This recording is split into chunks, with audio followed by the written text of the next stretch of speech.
지난 시간에는 다윗이 가드로 내려가서 아기스에게 몸을 피하려고 한 그 장면을 우리가 살펴보았습니다. 하나님께 여쭙지 않고 블레셋 땅으로 가면 사울이 나를 찾지 못할 것이다. 내가 전쟁 용사이기 때문에 어느 나라에 가더라도 인정을 받을 것이다. 그래서 하나님을 신뢰하기보다는 통치자를 신뢰하고 내려갔는데 결과가 좋지 않았습니다. 아기스의 신하들이 다윗을 의심하고 견제하고 경계하는 것을 보고 살아남기 위해서 미치광이 행세를 하면서 간신히 빠져나왔습니다. 자, 그렇게 하나님을 의지하지 않고 사람을 두려워하고 또 사람을 의지하다가 실패한 경험이 있습니다.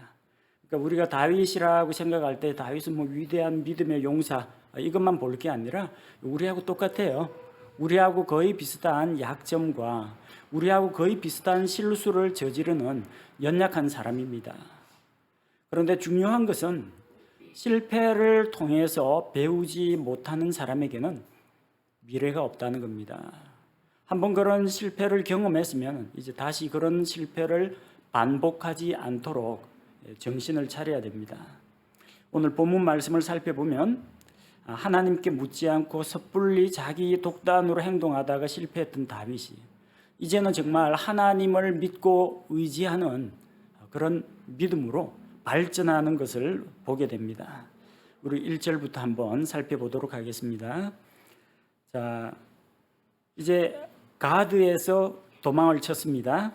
그래서 어디로 갔느냐? 1절에 보니까 그러므로 다윗이 거기서 떠나 아둘람 굴로 피하매 그의 형제들과 그의 아버지의 온 집이 그 일을 듣고는 그들이 거기로 내려가 그에게 이르렀다고 했습니다. 블레셋 땅에서 떠나서 아둘람으로 왔습니다. 아둘람이 어디에 있느냐면 베들레헴 가까이에 있어요. 엘라 골짜기 아시죠? 다윗과 골리앗의 싸움이 벌어졌던 이스라엘과 블레셋과의 싸움이 벌어졌던 게 이제 엘라 골짜기입니다. 그 엘라 골짜기에서 이렇게 베들레헴으로 가는 길에 보면은 그 길 위쪽에 보면 아둘람 굴이 있습니다. 아둘람 굴에서 보면 아래쪽 엘라 골짜기니 이런 지형들이 다 내려다 보여요. 전망이 아주 좋은 높은 지대에 있습니다. 다윗이 베들레헴의 목동 출신이기 때문에 아마 이 동네에는 지리를 잘 알고 있을 겁니다. 어디에 가면은 동굴이 있는지 알 수가 있어요. 여러분 동굴 생각할 때 저기 뭐 산 기슭에 있는 산골짜기에 있는 동굴 이런 거 생각하시는데요. 뭐 가까이에 뭐 계곡이 있으면은 이제 물을 구하기 쉽다라는 그런 장점이 있는데 문제는 저기 만약에 쳐들어오면은 그 산기슭이나 골짜기에 있는 굴에서는 보이질 않습니다. 그래서 항상 주변을 경계할 수 있는 고지대를 차지하는 것이 좋아요. 아둘람 굴은 전망이 좋은 높은 언덕에 있습니다. 여기에 있는 이 지대에는 동굴이 유독 많다고 합니다. 그 땅 지역이 그 석회석이 많은 지역입니다. 석회암 같은 경우에는 빗물에 잘 녹습니다. 그래서 이 석회암 동굴은 물에 잘 녹는 이 석회암들이 지하수의 침식에 의해서 뚫린 천연 동굴들이 많습니다. 큰 동굴 같은 경우에는 동굴 하나에 600에서 700명 들어가는 그런 동굴들도 있다고 합니다.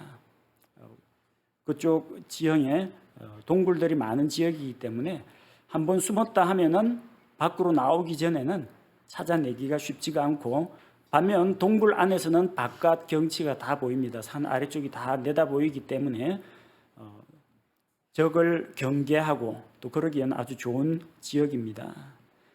자, 우리가 뭐 터널을 지나간다, 깜깜한 암흑의 터널을 지나간다라고 하는데 터널은 가면 갈수록 희망이 보입니다. 여러분 자동차 타고 터널 길이 한 뭐 3, 4km 되는 그런 터널 다녀보신 적 있죠? 처음에 갈 때 이 굴이 언제 끝나나 그러는데 한 중간 정도 넘어가면 반대쪽에서 이제 빛이 보이기 시작합니다. 요즘은 뭐 내비게이션 보기 때문에 터널 어느 정도 빠져나왔다 알 수가 있는데 그런 게 없으면 쫙 가다가 깜깜한 굴을 지나는데 앞쪽에 빛이 보입니다. 터널은 나아가야 할 방향이 있어요. 앞쪽에서 빛이 비칩니다. 동굴은 그런 게 없습니다. 안에 그냥 갇혀 있어요. 동굴 안에 아무것도 없습니다. 도망갈 구멍이 없어요. 자기가 들어온 곳으로 다시 나가야 됩니다. 그래서 바깥에 고개 한번 쭉 내밀어 가지고 보고 저기 오나 안 오나, 지금 나가면 잡힐까 안 잡힐까, 항상 불안해하면서 안에 갇혀 지내야 하는 그런 상황이에요. 뭐가 있어요 거기에? 오락거리가 있어요? 식량이 풍부해요? 그냥 그 안에 있으면서 언제쯤 이 깜깜한 동굴 생활이 끝나게 될까? 언제쯤 대적들을 피할 수 있을까? 그 생각밖에 없어요. 우리 인생 살다 보면 이런 동굴 생활을 해야 할 때가 종종 있습니다. 아무것도 할 수가 없고 하나님의 구조의 손길만 기다려야 하는 그런 때도 있습니다. 자, 그런 경험을 한 다윗은 이 동굴 생활을 하면서 시편을 2편이나 지었어요. 시편 57편과 시편 142편이 바로 다윗이 아둘람 굴로 피했을 때 하나님 앞에 부른 노래입니다. 자, 시편 57편 여러분 그 서두에 뭐라고 되어 있는지 한번 살펴보시기 바랍니다. 지연이는 다윗이라고 나와 있고요. 다윗이 어떠한 상황에서 하나님을 노래했는지. 자, 시편 57편 원수들로부터의 보호를 위한 기도라고 되어 있고요. 그가 사울을 피하여 동굴에 있을 때의 지은 시. 여러분 시를 지으려면 뭔가 좀 경치 좋고 목가적인 그런 풍경이 좀 있고 마음에 짠한 감사와 감동이 밀려와야 시를 짓는다 생각하는데 다윗은 지금 절망적인 상황에서 동굴 안에서 이 시를 지었습니다. 오 하나님이여 내 혼이 주를 신뢰하오니 내게 긍휼을 베푸시고 내게 긍휼을 베푸소서. 참으로 이 재난들이 지나갈 때까지 내가 주의 날개 그늘에 내 피난처를 두리이다. 마지막은 어떻게 끝나요? 오 하나님이여 주께서 하늘들 위로 높여지시며 주의 영광이 온 땅 위로 높여지기 원하나이다. 절망 가운데에서도 그는 하나님을 찬양하는 것을 잊어버리지 않았다는 겁니다. 시편 142편도 우리 한번 살펴볼까요? 시편 142편. 자, 시편 142편도 앞쪽에 배경 설명이 나오죠. 다윗의 마스길인데 마스길이라는 말은 교훈을 주기 위하여서 지은 글이라는 뜻입니다. 그가 동굴에 있을 때에 드린 기도, 사울을 피하여 아둘람 굴로 피했을 때 그가 하나님 앞에서 드린 기도입니다. 내가 내 목소리로 주께 부르짖으며 내 목소리로 주께 간구하였도다. 내가 나의 원통함을 그분 앞에 쏟아놓으며 나의 고난을 그분 앞에 보였도다. 하나님 앞에 이런 자기의 이 답답한 사정을 호소하면서 하나님께 기도하고 마지막은 결국은 하나님께 영광을 돌리는 걸로 이 시를 마무리 짓습니다. 마지막 7절에 보니까 내 혼을 감옥에서 데리고 나오사 내가 주의 이름을 찬양하게 하소서. 주께서 나를 후대하시리니 의로운 자들이 나를 애워싸리이다. 지금은 내가 원수에게 쫓기고 있지만 하나님은 나를 영접하시고 하나님께서 나를 후하게 대접해 주시니 나의 의로운 사정을 지지하는 의로운 자들이 나를 애워싸리이다. 절망 가운데에서도 하나님을 찾고 하나님을 의지하면서 그가 이 동굴 생활을 했다는 것을 우리는 볼 수가 있습니다. 자, 그리고 다윗이 그 근처에 나타났다는 소식이 퍼지니까 다윗에게로 모여드는 사람들이 있어요. 그의 형제들과 그의 아버지 온 집, 쉽게 말하면 그 집안에 속한 가족들입니다. 이 아둘람 굴은 베들레헴하고 아주 가까이 있습니다. 베들레헴이 다윗의 고향이죠. 그러니까 아버지 집안 사람들이 그에게 나아옵니다. 이게 안전한 도피 방법이기도 합니다. 만약에 다윗이 도망갔다고 하면 사울의 군대가 제일 먼저 찾아갈 곳이 베들레헴 이새의 집안을 찾아갑니다. 다윗 숨겼지. 어디로 갔어? 고문할지도 모르고 다윗을 잡을 때까지 그 가족들을 전부 다 묶어가지고 감금하고 인질로 삼고 다윗 나와라, 안 나오면 너희 가족을 처단하겠다, 이런 식으로 좀 비열한 짓을 할 수도 있습니다. 예, 가족들이 다윗을 만나러 왔습니다. 또 마찬가지로 고난받는 자, 빚진 자, 불만이 있는 자, 아마도 사울의 통치하에서 어려움을 겪고 억울한 일을 당하고 불만이 있거나 반대하는 사람들이, 사울로부터 다윗처럼 동일하게 쫓기는 사람들이 다윗을 따라 나서게 되었습니다. 모인 무리의 숫자는 약 400명 가량이었다고 합니다. 보통 이 숫자 계수할 때 어린아이라든지 여자는 빼고 계수를 합니다. 보통 20세 이상의 장정들을 계수를 합니다. 만약 여기에 일가족이 딸려 있다고 하면은 생각보다 좀 더 많은 숫자일 수도 있습니다. 그리고 다윗이 그들을 이끄는 대장이 되었습니다.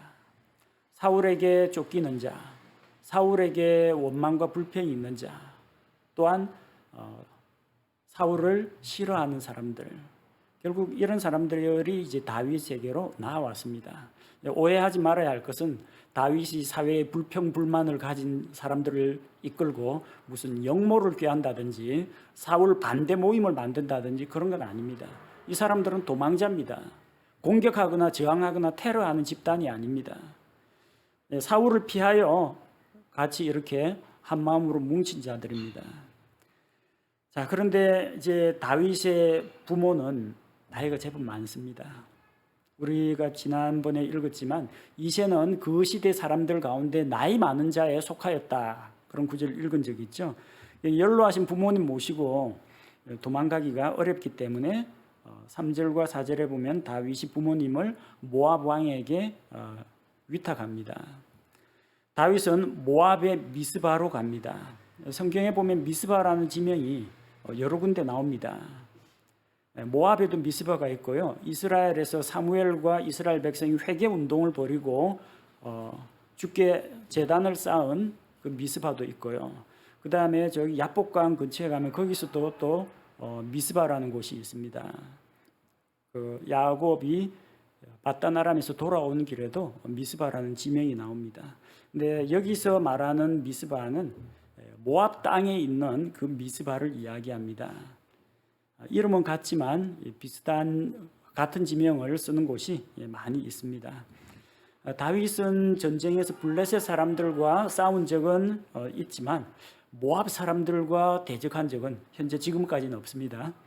나중에 저기 왕이 된 다음에 모압과 전쟁을 하게 되긴 합니다만 아직까지는 모압 사람하고 뭐 원수질 만한 그런 일은 없었습니다. 그리고 모압 역시 이스라엘 주변을 에워싸고 있는 주변 민족들로서 사울에 대해서 견제하는 그런 입장입니다. 왜냐하면 이스라엘 지파들 가운데 두 지파 반이 지금 모압 조금 위쪽에 위치하고 있거든요. 그러니까 요르단강 동쪽편에 위치하고 있기 때문에 사울 눈치를 봐야 되고 또 사울에 대해서 경계를 하는 그런 입장입니다. 그런데 다윗 역시 사울의 미움을 받는 입장입니다. 그러니까 이 다윗을 받아들이는 거죠. 그리고 3절에 다윗이 모압 왕에게 이야기합니다. 원하건대 하나님께서 나를 위하여 무엇을 하시려는지 내가 알 때까지 내 아버지와 어머니가 와서 당신들과 함께 있게 하소서. 하나님께서 나를 위하여 무엇을 하시려는지 내가 알 때까지. 뭘 말합니까? 이제는 내 마음대로 내 독단대로 내 지혜와 명철을 내려놓고 나를 의지하지 않고 이제부터는 하나님을 의지하겠다는 겁니다.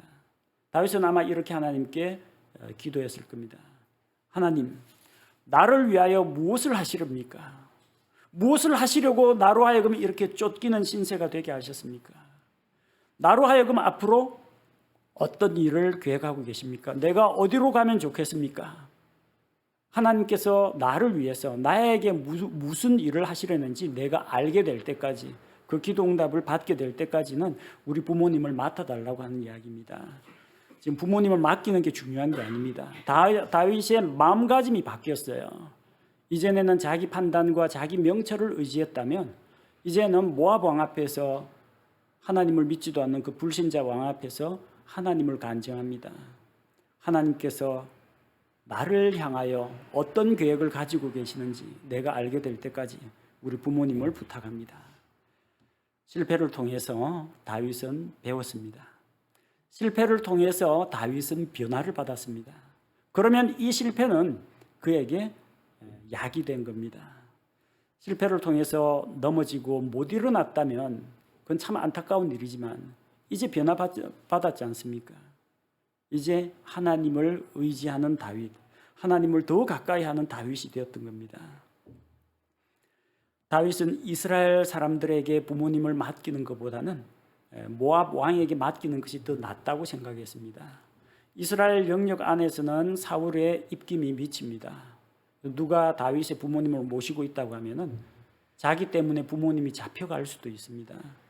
더군다나 도망칠 때는 산을 타고 빠르게 이동해야 되는데 연로하신 부모님을 모시고 업고 달리기가 어렵겠죠. 어쩌면은 적과 만나가지고 전투가 벌어질 수도 있는데 그런 위험한 곳에 부모님을 데리고 다닐 수가 없기 때문에 맡겼습니다. 모압 왕 입장에서도 다윗의 부모를 맡아둔다는 것은 든든한 보장이 됩니다. 다윗의 부모가 자기 손에 있는 한 다윗은 절대로 자기를 대적할 수 없다는 것을 확신하고 안심할 수 있기 때문입니다. 또 혹시 압니까? 지금은 다윗이 사울에게 쫓기는데 나중에 다윗이 잘 되면 어려울 때 도와준 그런 은혜에 대해서 뭔가 보답을 할 거라는 그런 기대를 할 수가 있고 다윗과 잘 사귀어두면 나중에 이스라엘과 우호적인 관계를 맺을 수 있다. 이런 계산을 할 수 있습니다. 그래서 다윗은 부모를 모압 왕에게 맡기고 자기는 무리들과 함께 요새에 거했습니다. 요새는 이제 높은 산 위에 경계와 관측이 용이한 곳이고 사람들이 올라오기 좀 험난한 그런 지대가 요새 지대입니다. 부모님은 안전하게 모압 왕이 데리고 있고 자기는 자기를 따르는 사람들과 함께 요새에 거했습니다. 자, 그가 이렇게 믿음으로 하나님, 나를 위하여 어떤 계획을 가지고 계십니까? 내가 무엇을 하면 좋겠습니까? 이렇게 구했을 때 응답이 왔어요. 5절에 보니까 대언자 갓이 다윗에게 이르되, 대언자 사무엘은 죽었는데 대언자 갓이나 대언자 나단은 그 뒤를 이어서 계속 활동을 했습니다. 하나님께서 대언자 갓을 다윗에게 보냈습니다. 너는 요새에 머무르지 말고 떠나서 유다 땅으로 들어가라 하니 이에 다윗이 떠나서 하렛 숲에 이르니라. 하나님의 인도를 받게 되었습니다. 하나님께 기도하고 하나님께 구했더니 이제는 하나님이 그의 앞길을 인도해 주십니다. 다윗의 생각하고는 조금 다른 방향으로 인도해 주셨어요. 그래도 대언자의 말은 하나님의 말씀입니다. 갓이 무슨 작전 참모가 돼가지고 조언을 준 것이 아니라 하나님으로부터 직접 듣고 하나님께서 주신 말씀을 그대로 다윗에게 전달했기 때문에 다윗은 이것을 사람의 말로 받지 아니하고 하나님의 말씀으로 받았습니다. 그래서 너는 요새에 있지 말고 유다 땅으로 들어가라 하니까 유다 땅으로 들어갑니다. 사울이 자기 생명을 찾고 있는 유다 땅으로 들어가는 것은 위험을 감수해야 하는 그런 일입니다. 그래도 자기가 뭐라고 기도했어요? 하나님, 나를 위해서 무엇을 하실지, 나를 위해 어떤 계획을 가지고 계신지 하나님께 구했지 않습니까? 응답이 왔죠? 네, 그러면은 그 응답이 자기 예상이나 기대나 이런 것과 다르다고 할지라도 순종해야 됩니다. 그래서 유다 땅으로 가라고 하니까 진짜 유다 땅으로 들어갔습니다. 모압을 떠나서 하렛 숲에 거했습니다. 한편 다윗을 쫓고 있는 사울은 다윗을 놓치고 그래서 자기 신하들에게 원망과 불평을 쏟아놓습니다. 자, 6절에 보니까 다윗과 그와 함께 있던 사람들이 나타났다는 것을 사울이 들으니라. 다윗 일행이 유다 지방으로 갔으니까 이스라엘 사람들, 유다 지파 사람들이 그걸 보았을 겁니다. 이 나라가 그렇게 큰 나라가 아니에요. 그렇기 때문에 소문은 금방 퍼져나갑니다. 다윗이 400명이나 되는 사람들을 이끌고 다니는데 그 눈에 안 띄겠습니까? 혼자서 변장하고 밤에만 다닌다면 몰라도 400명이나 되는 대군을 이끌고 다니는데 금방 보입니다. 그래서 다윗이 나타났다, 그 소문은 사울에게 알려졌습니다. 사울은 그 당시에 베냐민 지파에 속한 기브아에 있었고 신하들은 그 주위에 모여 있었습니다. 그런데 다윗이 나타났다는 이야기는 지금까지 여러 번 들었어요. 붙잡은 적은 한 번도 없어요. 그래서 사울은 자기 주변 사람들을 의심하기 시작했습니다. 다윗도 의심하고 아들 요나단도 의심하고 딸 미갈도 시집 보내놨더니 다윗과 한편이 돼가지고 남편을 도망시키고 믿을 사람은 없는데 어째 제보는 많이 들어오는데 출동해 보면 없어요. 이거 틀림없이 누가 일러주는 것이다. 신하들 가운데 누가 다윗하고 손잡고 자기만 따돌리고 뭔가 일을 꾸미고 있다라고 생각한 겁니다. 그래서 자기 신세 한탄 겸 자기 신하들에게 푸념을 널어놓습니다. 7절에 보니까 너희 베냐민 족속들아 이제 들으라. 이새의 아들이 다윗을 말하죠. 너희 모든 사람에게 밭과 포도원을 주며 너희 모두를 천인대장과 백인대장으로 삼겠느냐. 너희가 지금 나한테서 녹봉을 받지 않느냐.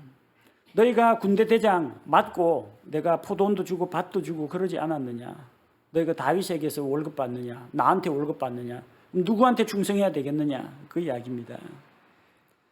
사울은 자기가 여전히 왕국에서 실권을 잡고 있는 왕이라는 사실을 강조합니다.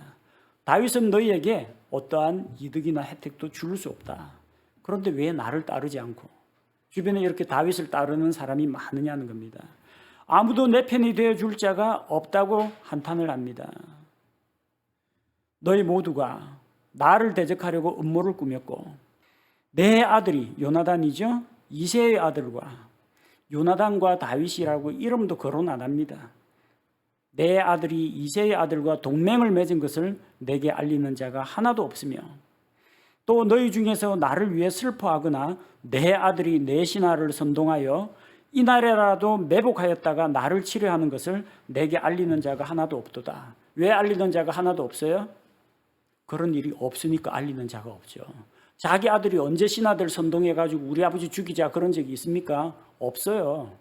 이거 극심한 피해망상증에 시달립니다. 다윗도 그를 해치려고 하지 않았고 요나단과 그의 신하들도 사울 왕을 해치려고 하는 계획을 세운 적도 없고 그런 마음을 품은 적도 없어요.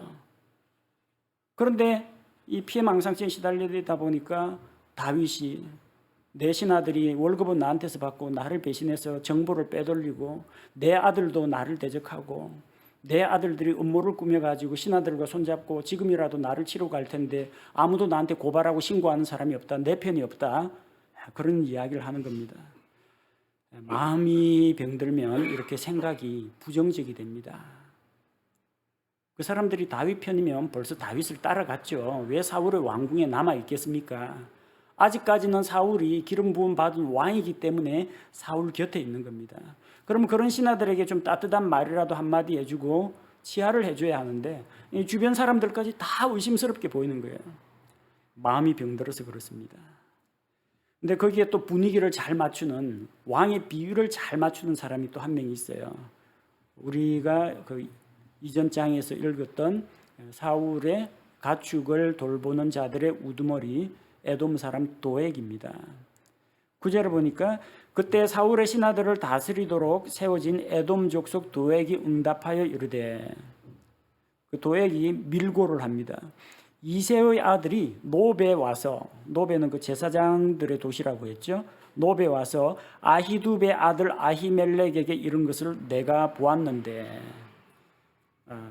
그는 사울의 가축을 돌보는 목자들의 우두머리입니다. 우리가 21장 7절에서 읽었었죠.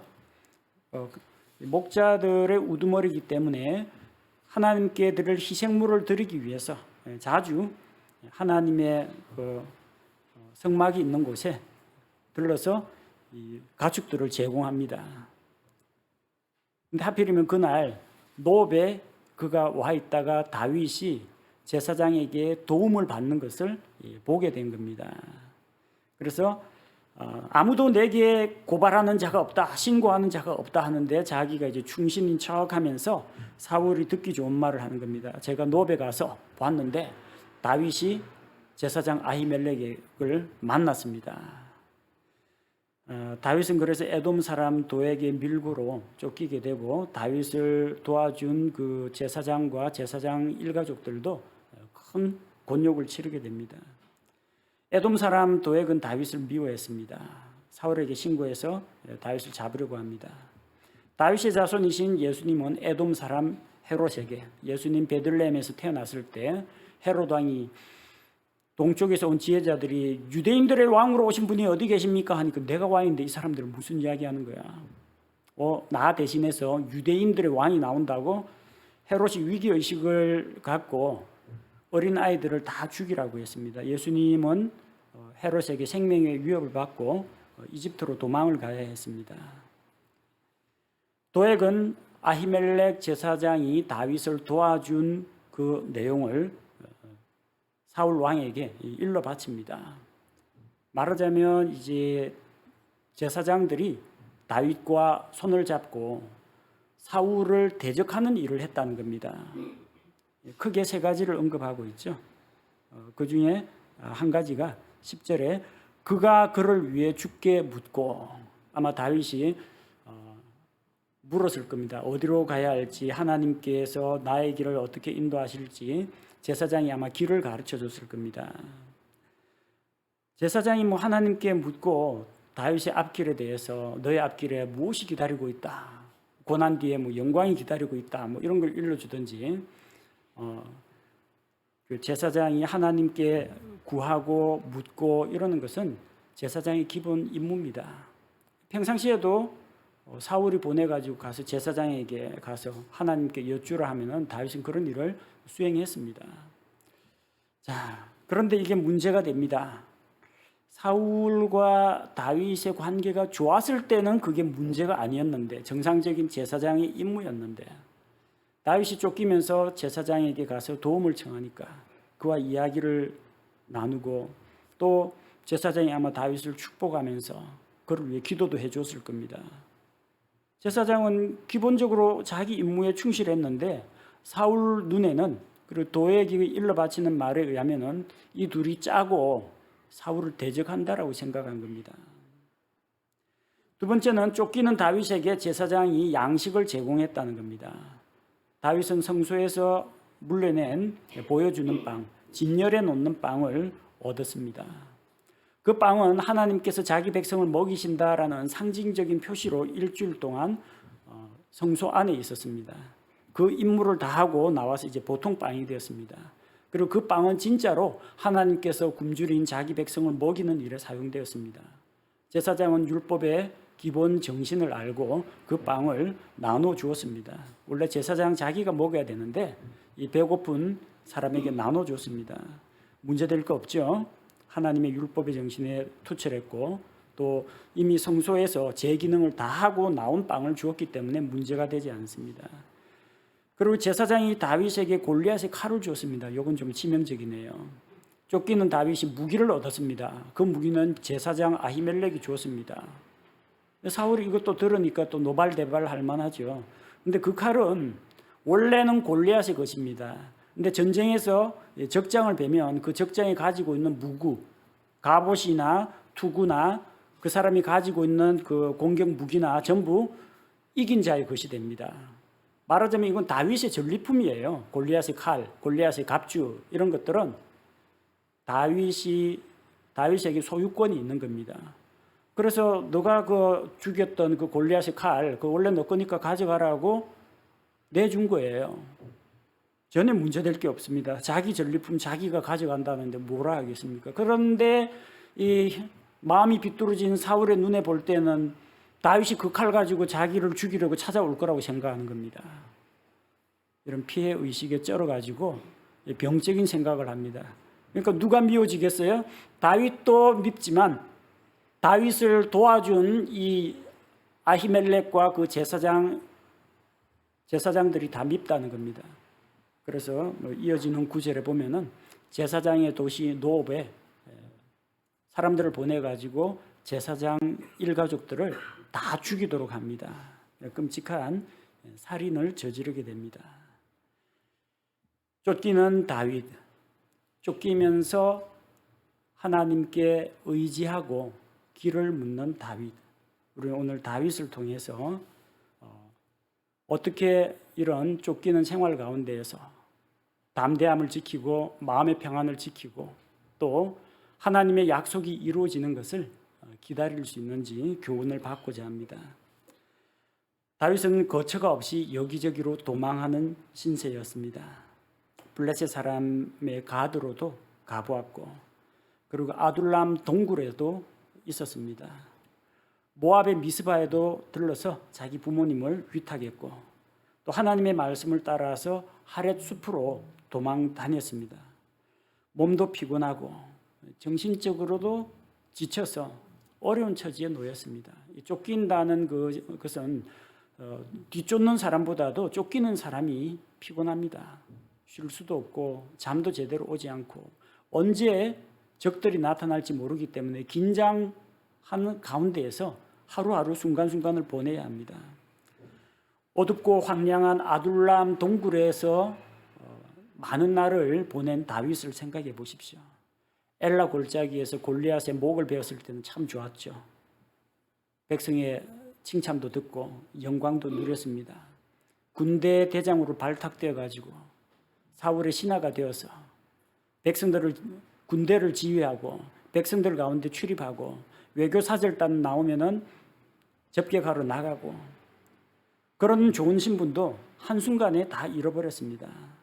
가까이에 자기 고향 베들레헴이 있지만 고향 땅도 밟아보지 못하고 눈물 흘리며 날마다 이리저리 또 돌아다녀야 하는 그런 신세가 되었습니다. 그런 쫓기는 생활 가운데에서 그는 하나님을 만났습니다. 고난 가운데 도우시는 하나님을 경험했습니다. 그는 하나님께 자기의 억울하고 답답한 사정을 아뢰었습니다. 우리가 앞서 그 다윗이 아둘람 동굴로 피했을 때 지은 시편 2편을 읽어보면은 다윗의 그때의 그 절박한 심정이 우리에게 느껴집니다. 도피 생활 중에도 그는 원망이나 불평을 하기보다는 자기의 아픔을 하나님께 고하였고 어려움 가운데에서 변함없이 자기를 도와주시는 하나님께 감사와 찬양을 드렸습니다.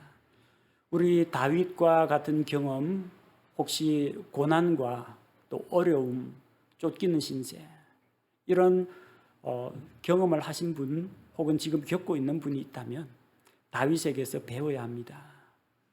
하나님께서 나를 위하여 무엇을 하시려는지 내가 알기를 원합니다. 내가 그것을 알 때까지 믿음으로 기다렸더니 대언자를 통해서 하나님의 말씀을 보내서 그에게 그의 발걸음을 선하게 인도해 주셨습니다.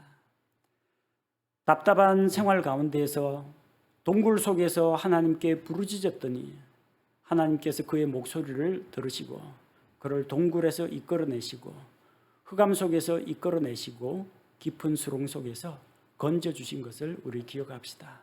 다윗처럼 하나님을 의지하고 하나님께 기도로 의뢰하는 그런 믿음을 우리도 가져야겠습니다. 우리 함께 하나님 앞에 기도하겠습니다.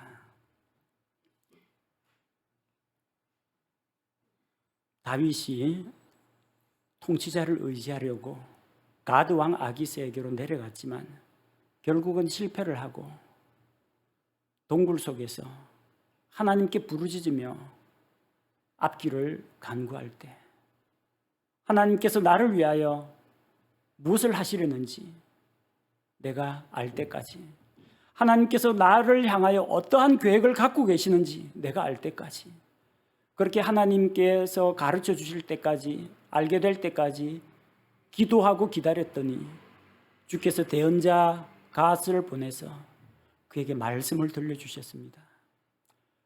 우리가 힘들고 어려운 일을 만났을 때 하나님 앞에 이와 같이 부르짖기 원합니다. 주께서 나를 향해 어떠한 계획을 가지고 계시는지 알기 원합니다.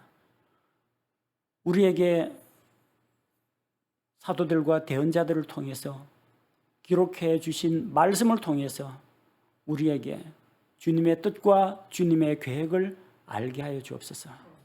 갑갑한 일을 만나고 사방으로 에워싸임을 당하여도 낙심하지 아니하였던 바울과 같이 동굴 속에 들어가 있거나 또 하나님 앞에서 황량한 광야를 지날 때에도 낙심하지 않고 기도로 하나님께 아뢰고 하나님을 찬양하는 노래를 부르며 하나님에 대한 믿음과 소망을 키웠던 다윗을 우리가 본받게 하여 주옵소서.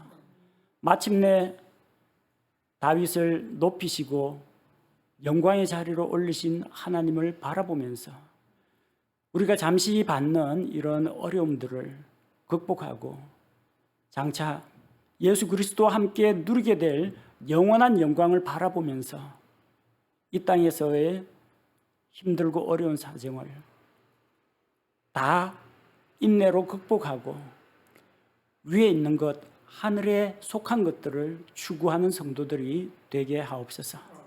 예수님의 이름으로 기도합니다. 아멘.